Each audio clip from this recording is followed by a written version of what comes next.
G'day folks, welcome back to the Hang Loose Recluse Show. In today's episode, we've got a special guest reporter, Maria ZEEE, reporting for the Hang Loose Recluse Show on the Australian government's misinformation bullshit bill. Thank you.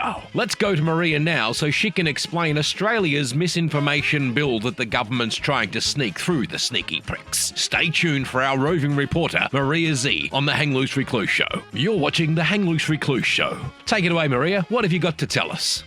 Most of the world has been celebrating a Trump victory this week because they know change is coming. Among the top of his promises is to end the destructive war on information by going after the censorship industrial complex, especially done under the guise of the labels mis and disinformation. Meanwhile, in Australia, an ally of the US, the Prime Minister Anthony Albanese, who presents as being on good terms with President-elect Donald Trump, has utilised the distraction of the US election along with his party to ram through legislation that will be the end of free speech in Australia. The Combating Misinformation and Disinformation Bill is the most authoritarian piece of legislation ever seen in the history of the West. It seeks to criminalise regular Australians for things such as questioning the stability of the economy, saying things that the government, which will become the sole arbiter of truth, disagrees with, and even more outrageous, criminalise even criticism of the government. This is an abhorrent, zero-trust model that Hang Loose Recluse has been warning about for years now, from the appointment of Julie Inman-Grant as e-safety commissioner and our early warnings of the extreme power she was being given, to our reporting on the Australian government following a Bill Gates and United Nations model of a universal digital ID to establish a worldwide social credit system under the guise of convenience. We can see all of these things manifesting now as the Australian government has also introduced age bans on social media, meaning everyone in the country will need to link their ID to their online use, allowing every move to be tracked and penalised by the big brother sitting in Canberra and beyond. They haven't admitted that yet, but that is exactly what this social media age ban is about. In Albanese's most recent press conference, we witnessed potentially one of the most dystopian concepts presented to the Australian population. Mums and dads, do not fear, the onus is not on you. We, the government, will take care of your children for you. In the famous words of Ronald Reagan, the most terrifying words you will ever hear are, "I'm from the government and I'm here to help." What makes this worse is that the reference here is taking the onus away from parents and inserting the government over the children. We've seen this happen in Australia before under other forms, under the guise of trans rights and other educational issues, where the parents are generally unable to raise their own children how they see fit, even facing prison time in the state of Victoria if they try to intervene with the state becoming the child's parent. Australia must follow in the footsteps of a free society like America. The people must apply maximum pressure to their politicians like never before. The reason these public servants are able to put food on their tables is because of the hard-working people of the country who pay their wages. They have a roof over their heads because of us. It's time to remind them of that. The minimum human right afforded to every human being is the freedom to think and speak with no restriction. Otherwise, that person is a slave. Australia is not a country of slaves. It does not belong to the WEF. It does not belong to the UN, and it certainly does not belong to any career politician who has spent their entire life suckling on the teat of the Australian taxpayer, who for the most part has never had a real job and wouldn't have the faintest idea of how to run a business, let alone a country. This tyrannical regime must come to an immediate end. I will remind Australians that Peter Dutton was originally in support of the Mis and Disinformation Bill. The Liberal Party's promises of repealing this bill if they are elected are as good as crocodile tears.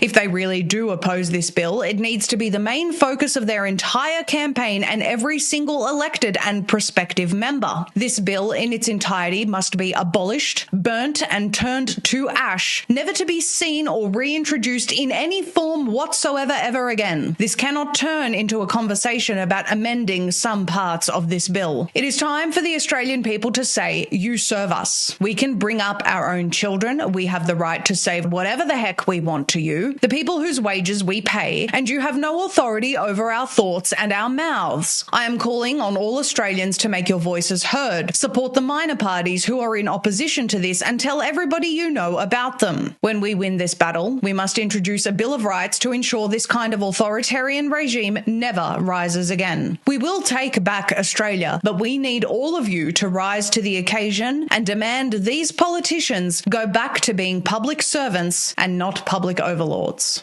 Yes, folks, that was Maria Z. Thanks, Maria, for that roving report there on the Australian Misinformation Bill. Anthony Albanese can shove his misinformation bill up his fucking ass. Thanks, Maria. Thanks for explaining that. I couldn't have explained that better myself. And thanks for joining the HLR team here with your roving reporting skills. Thank you very much. This has been another Hang Loose Recluse production. Thank you.